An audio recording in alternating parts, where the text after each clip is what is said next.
천혜의 자연환경과 문화적인 생산의 역동적인 장터가 되어가고 있는 제주도. 흔히 보헤미안 지수라는 수치가 인구에 회자되고 있습니다. 이는 디자이너, 조각가, 회화, 그리고 음악가, 이러한 문화예술 활동가들의 수치를 지수화한 것인데요. 제주는 하루가 다르게 보헤미안 지수가 치솟고 있는 놀라운 예술 활동의 장터입니다. 오늘도 이렇듯 보헤미안 지수가 높아져 가는 데 기여하고 있는 문화예술가를 한 분 만나보겠습니다. 자, 이제 그 사람을 저와 함께 만나보시죠.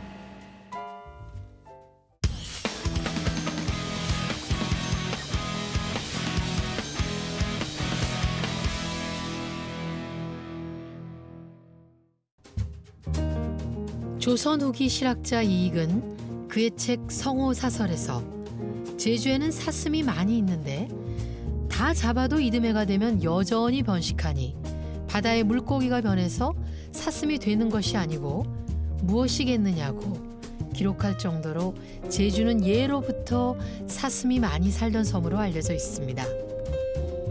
그래서인지 제주에는 유독 사슴과 관련된 수많은 이야기가 전해져 내려오는데요.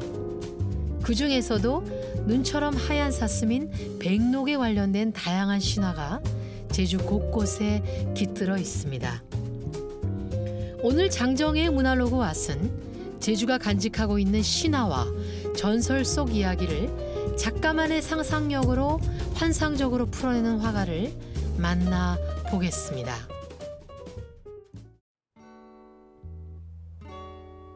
오늘의 주인공은 제주의 신화만큼이나 다양하고도 독특한 이력을 가지고 있는데요.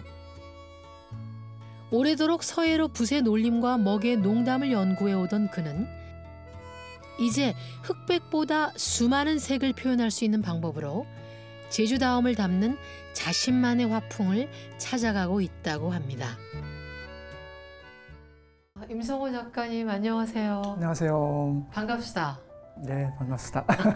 아까 제가 이렇게 화실에 들어오면서 보니까 서예 하신 게 있어요. 네, 20대 초반에 네. 소목회라고 하는 서예 모임에 들어가게 되어서 그때 수암 선생님 처음 뵙고 서예에 발을 디디게 되었습니다. 네. 그렇습니다. 수암 선생님은 어떤 분이신가요?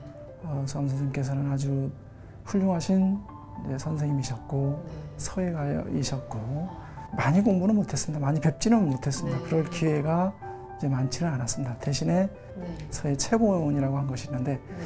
그걸 통해서 이제 서예에 입문하게 되었습니다. 선생님 이렇게 뵈니까 저 어떤 인상을 받냐면 선한 제주인 같은 인상을 받아요. 네. 착하게 사셨나 봐요. 인상은 그러세요. 네. 네. 저 뒤에 걸려있는 저 그림이 선생님 자신인가요? 네, 맞습니다. 좀 나르시스틱하지 않은가요? 지금 보니까 좀 민망스럽기는 합니다만 굉장히 좀... 실제도 저러신가요? 그냥 상상만 하십시오. 네, 상상만. 하여튼. 화가 임성호는 청년 시절의 추사체의 강력한 힘과 담백한 품격, 엄정한 질서에 빠져 서예의 길로 들어섰습니다. 그러나 그는 먹과 물의 비유만이 아닌 더 풍부한 색을 찾아가고 싶어졌고 제주만의 것을 담고 자신의 심상을 표현하기 위한 더 다양한 방법을 고민하게 되었는데요. 그러던 중 만난 수채화는 그의 작품 세계에 커다란 변화를 가져오게 되었습니다. 그것은 화가 임성호가 동양화는 화선지의 먹, 서양화는 캔버스의 유화라는 미술계의 형식에서 탈피하여 자신만의 화풍, 가장 제주다운 것을 찾아가는 계기가 되었다고 합니다. 원래 대학에서 미술을 전공했어요. 수채화를 먼저 하고 수채화를 먼저 하시고. 입시 때도 수채화로 이제 입시 시험을 봤었고 해서 네. 여기 있는 작품들은 유화 아닌가요? 유화처럼 느껴지긴 하지만 역시 수채화를 조금 기법을 변화시켜 본 겁니다. 근데 어떤 특이한 기법을 쓰시는데요? 유화에 비해서 중량감이 좀 떨어지지 않나 이런 생각을 갖게 됐어요. 네. 그 여러 가지 방법을 시도하다가 네. 스크래치 기법이라고 해서 제가 새롭게 스크래치 개발해낸 방법이기도 합니다. 어떤 방법인가요? 이 스크래치 하면 긁어낸다는 그런 네네네. 뜻인데 종이에다가 칼로 이제 긁어내면서 색깔을 입히고 다시 또 긁어내면서 다시 또 색깔을 입히고 하는 여러 가지 과정을 거치면서 완성되어진 작품들입니다. 수채화는 특유의 맑고 투명한 느낌이 무척 매력적인 그림입니다. 물과 물감이 많다 자유롭게 번지고 흐르고 맺히며 내는 우연한 효과가 특징인데요. 임성호 화가는 대학 시절 수채화가 가진 매력에 흠뻑 빠져 또 다른 미술의 길을 걷기 시작했습니다.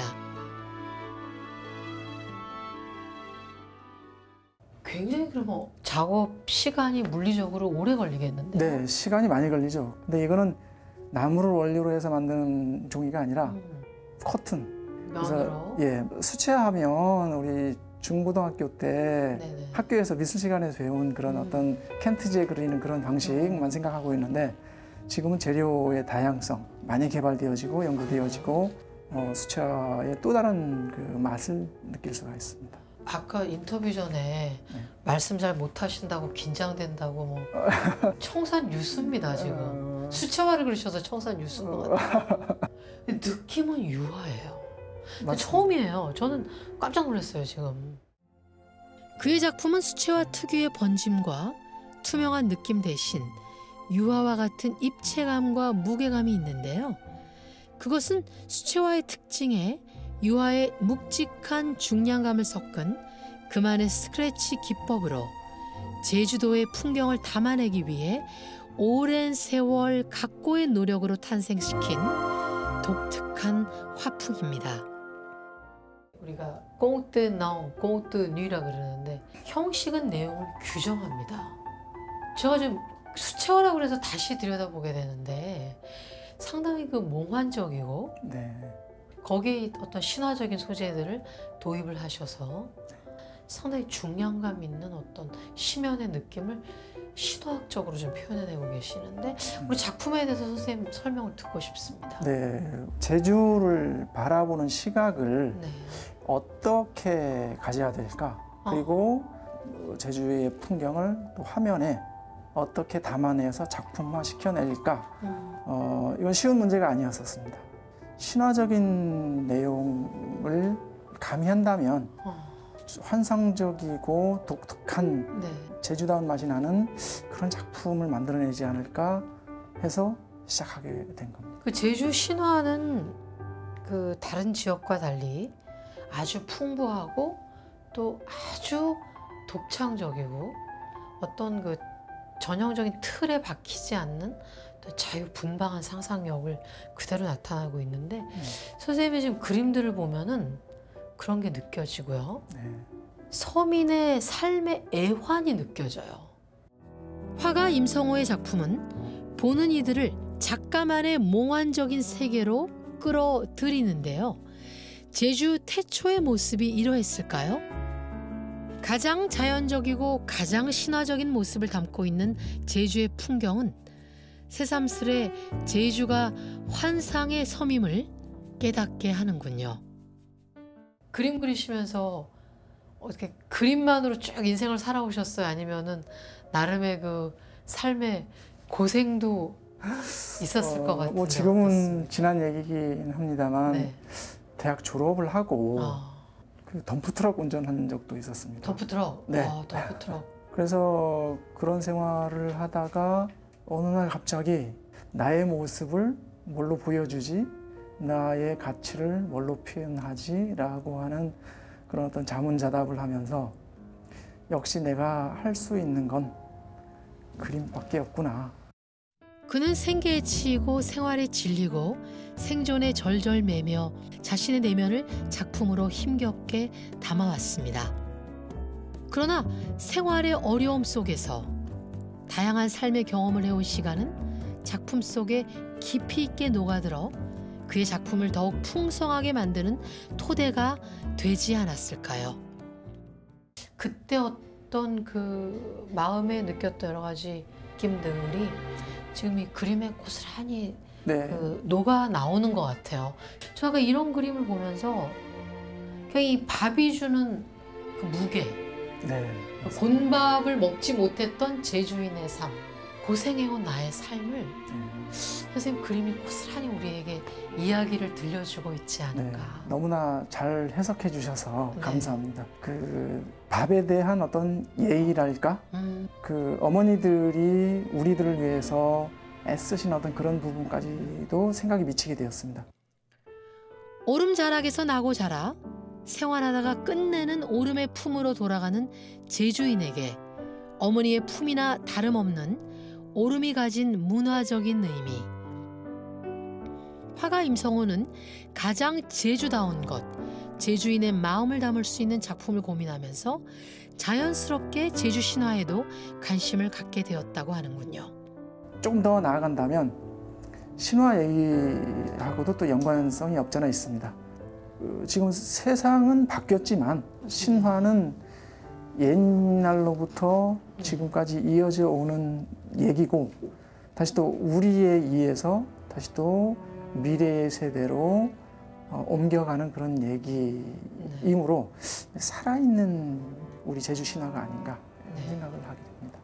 제주인들의 삶의 애환을 그대로 담아낸 제주인의 이야기다 이런 말씀을 하시는데 네, 백록의 시대를 제가 따로 설정을 해서 그 시대는 우리가 찾고자 하는 어떤 유토피아라고 설정을 해서 그 시대로 돌아간다면 누구나 평안하고 평화로운 마음으로 살아가지 않을까. 백록의 시대를 열어가야 될 것 같아요. 제주도는 예로부터 사슴이 많이 살던 섬으로 유명해 전설 속 동물로 많이 등장하는데요. 화가 임성호는 상서로운 백록의 상징적인 의미를 누구나 행복하게 살아갈 수 있었던 유토피아로 상상합니다. 선생님 그림 중에 제가 제일 마음에 드는 그림이 하나 있어요. 네. 그게 뭐냐면 그 여인이 이렇게 누워 있는데 엉덩이에 새가 앉아 있는 그 그림. 네. 혹시 부인이세요? 아닙니다. 그건 아니고, 네. 그럼 뭐 얼굴이 빨개지셨어요 지금. 네. 문도령과의 사랑을 이루기 위해 온갖 어려움을 지혜롭게 이겨내는 제주 신화 속 농경의 여신 자청비. 1000개의 온갖 꽃들이 모여있는 서천 꽃밭의 부엉이를 처치하고 사람을 살리는 꽃, 죽이는 꽃, 번성하게 하는 꽃을 구해오는 자청비 신화는 임성호 작가의 작품에 제주다움을 담아내는 환상적인 모티브가 되었습니다. 엉덩이 부분에 앉아 있는 이제 부엉이입니다. 네, 부엉이. 부엉이는 그 서천 꽃밭을 망가뜨리는 해치는 나쁜 새. 네, 나쁜 새입니다. 네. 잡아야만이 그 꽃을 얻을 수가 있어요. 네. 남편을 살릴 수 있는 생명꽃을 얻을 수가 있어요. 그래서 유혹을 하는 겁니다. 지금 선생님 말씀하신 내용을 제가 들으면서 이 자청비 신화가 가진 어떤 엄청난 잠재력을 느껴요. 그러니까 그 남편을 구하겠다는 그 구원의 어떤 사명을 가지고 거기다가 또 여성이 활이라는 어떤 그 도구를 사용해서 그 일을 성취하고자 하는 어떤 그런 투지, 이것이 저는 제주 여성이 가지고 있는 어떤 그런 강인함과 치명적인 매력, 네, 맞습니다. 이보다 더 매력적인 신화는 저는 없는 것 네. 같아요. 그래서 저는 제주 신화는 좀 세계에 알려져야 되지 않을까. 저는 그림으로 한번 해보겠습니다. 그림으로 하시고 저는 이제 방송으로. 네. 18,000 신들이 살고 있다는 제주. 웅장하고 신비로운 풍경과 변화무쌍한 날씨 속에서 부지런히 살아가는 제주인들에게는 다양한 신화나 전설이 전해져 내려오고 있는데요. 제주인들은 생활의 어려움이나 이해할 수 없는 자연현상을 신화에 기대어 이겨왔습니다. 자연은 신화를 만들고 신화는 또다시 예술가들의 영감이 원천이 되어 훌륭한 예술작품으로 다시 태어납니다.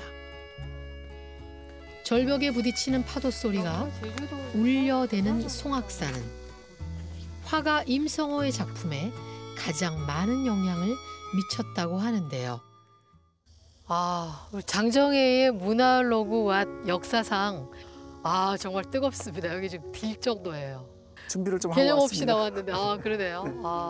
우리 임성호에게 송악산이란? 제 그림의 어떤 모티브 발상의 네. 계기가 됐던 곳이기도 합니다. 여기서 그래서 태어나셨어요? 암덕계곡 여기 있는 감산에서 태어났습니다. 네. 제 그림에 자주 등장하고 있는 형제섬 이런 신화적인 내용을 가지고 네. 이 풍광을 담아낸다면 네. 또 다른 제주의 독특한 맛이 나오지 않을까 네. 이런 생각으로 이제 작업에 임하고 있습니다. 근데 그런 발상을 하게 된 곳이 이곳입니다. 아, 그래요? 네. 임성호 화가의 작품의 시원은 이곳 송악산에서 바라다 보이는 풍경에서 탄생했다고 합니다. 영험한 기운이 느껴지는 산방산과 한라산이 보이고 끝없이 펼쳐지는 푸른 바다, 오똑 솟은 형제섬은 그에게 무궁무진한 신화적 상상력을 불러일으키는데요. 이런 제주 특유의 자연이 주는 감흥은 작가의 작품에 환상성을 더하고 은유와 상징의 기호가 되곤 합니다. 선생님 그 그림에 보면은 송악산 분화구가 네. 있어요. 네. 노자의 도덕경에 나오는 어떤 시면, 프랑스어로는 구프라 그러는데 예. 그 속에 그냥 빠져들어갈 것 같은 그런. 네. 근데 실은 제주의 분화구는 가까이서 보면 친근하게 다가오는 분화구인데. 제주 신화가 아주 다양하고 얘기거리가 많은데 네. 분화구의 그 원시적인 느낌, 원초적인 느낌, 보이는 그대로의 모습이 아니라 제 관념과 생각을 덧붙여서 나름대로 변형을 하고 좀 과장하기도 하고 하면서 표현해냈습니다. 그 시면이 폭포처럼 이렇게 빨려 들어갈 것 같은 어떤 그런 역동성을 네. 보여주고 있지 않은가 그런 생각을 했거든요. 인간이 관여할 수 없는 자연과 우주에 대한 경외감은 우리에게 끊임없이 의문을 던지고 그 의문은 신화를 탄생시키는 배경이 됩니다. 임성호 화가 역시 이 무한한 시 공간 속 우주의 질서와 제주의 자연이 가진 원시적인 생명력을 신화적인 풍경으로 재해석한 것이 아닐까요? 그의 작품은 신비로운 자연의 빛을 담아내고 있는 서사시이고 온갖 은유와 상징의 세계로 우리를 끌어당깁니다.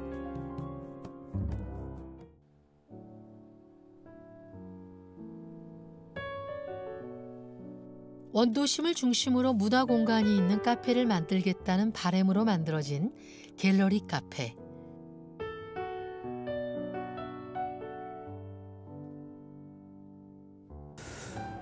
임성호 작가님의 작품은 제주의 바다, 오름, 용담 같은 제주의 아름다운 풍광뿐만 아니라 상스러운 동물로 여겨지는 백록 같은 어떤 신화적인 요소가 작품에 많이 반영이 되어 있는데요.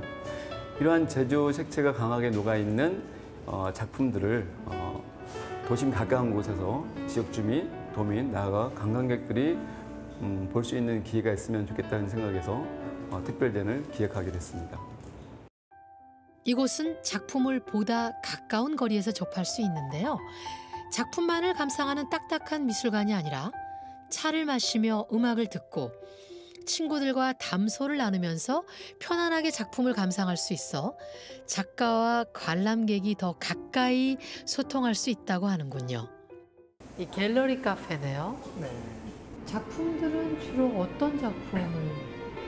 신화적인 내용과 어떤 제주 풍경의 만남, 매치 꾸준히 추구하고 있기 때문에 거기서 크게 벗어나지 않는 작품들입니다. 네. 그 일반 대중들과 이 미술품과의 거리를 좀 없애고 누구나 여기 와서 좀 작품도 감상하고 작품도 구매할 수 있는 기회를 제공하고자 그런 취지가 아닌가요? 작가들도 생활이 있기 때문에 작품이 판매돼야 더 좋지 않을까요? 저는 그렇습니다. 장정혜 문화로그 와시 네. 우리 예술가분들 한 분 한 분의 작품 활동을 소개하는 그런 의미도 물론 있지만 동시에 이 제주가 어떤 예술의 그 선한 마켓. 예술의 착한 장터가 되는데 조금이나마 기여할 수 있었으면 그런 바람이 사실 있거든요. 최근 제주에는 작품만을 감상하는 미술관이 아니라 이렇게 작가와의 거리를 좁히는 친숙한 문화 공간이 속속 생겨나고 있습니다. 실물 같아요. 실사 같은 느낌이에요. 네. 이 작품은 제 어떤 마음의 표현이기도 합니다. 네. 제돌이 얘기가 네. 이제 나왔었는데 네. 제돌이를 방류하면서 그때 느낀 그 감정이 어떤 자유, 해방감, 비유를 해서 네. 이제 만들어 봤습니다. 그 색채는 청량한데 네. 느낌은 아주 포근해요. 정말 이 컬러 그대로 제가 이렇게 스카프를 해서 목에 두르고 싶다는 느낌이 드는 그런 느낌이에요. 근데 이 스크래치 기법이 그런 느낌을 주네요. 그 질감이. 너무 열심히 하시려고 그러시는 기 말고 네. 좀 이런 좀 거칠거림. 그 기법을 하게 된 이유 중에 하나가 이외로 이제 부드러운 느낌의 어떤 질감도 얻을 수 있어서 그러니까요. 저 앞으로도 조금 더 연구해야 할 부분이 있기도 합니다. 또 이 고래, 돌고래의 유연한 이 몸 아주 매력적입니다. 저 같아요. 여기까지만 하겠습니다. 이곳에서는 작가와 직접 이야기를 나눌 수 있어 예술 창작자와 향유하는 이들이 거리가 더 가까워지고 있는데요. 제가 제주 신화에 대해서는 생각해 본 적이 없었는데 이제 작품들을 보면서 조금씩 관심을 가질 수 있는 계기가 됐던 것 같아요. 그리고 또 한 가지 좋았던 점은 와보면 작가님들이 계시더라고요. 그 작가님과 같이 연결해서 소통해서 이야기를 나눌 수 있는 좀 다리 역할을 하는 공간이 돼서 상당히 좋았습니다. 끝없이 펼쳐진 망망대해에서 몰려오는 파도. 그 파도가 부딪히는 울림. 태어나고 자란 고향이기도 한 이곳은 언제까지나 그에게 신비로운 신화의 발상지로 어머니의 품으로 남아 있습니다. 이런 제주의 자연은 임성호 작가에게 끝없는 영감을 부여하고 자연에서 얻은 감흥에 작가만의 시각과 심상을 더해 계속해서 멋진 예술 작품으로 탄생하게 할 것입니다. 선생님 그 수채화 작업하시는 모습을 봤어요. 땀을 흘리면서 작업을 하시는데 작업하실 때 가장 중요하게 생각하는 게 있다면 어떤 그릇에 어떤 내용을 담느냐라고 네. 생각했을 때 네. 제주 풍경이 펼쳐진 모습을 보면서 저 풍경을 어떻게 소화해낼까, 어떤 내용을 가지고 어떤 모습으로 우리 정서의 느낌을 담아낼까 하는 게 가장 큰 주안점인 것 같습니다. 제주다운 어떤 제주다움의 정서를 담아내고 싶다. 네. 선생님이 가장 큰 목표네요. 네. 그 화가 뮤페가 그런 말을 했어요. 작가가 꼭 대중을 즐겁게 할 필요는 없다. 마치 송악산의 이 아름다운 풍광이 우리에게 보여주듯이 어떤 그 태고의 신비 그리고 어떤 원천에 대한 탐구 이것이 선생님 그림의 어떤 신화성으로 녹아있는 것 같다는 느낌을 받았는데요. 네, 감사합니다. 또 열심히 해서 좋은 작품 만들어내고 또 좋은 호응 이끌어내고 싶습니다. 네. 진실은 전달되는 거니까, 그죠? 네, 열심히 하겠습니다. 네.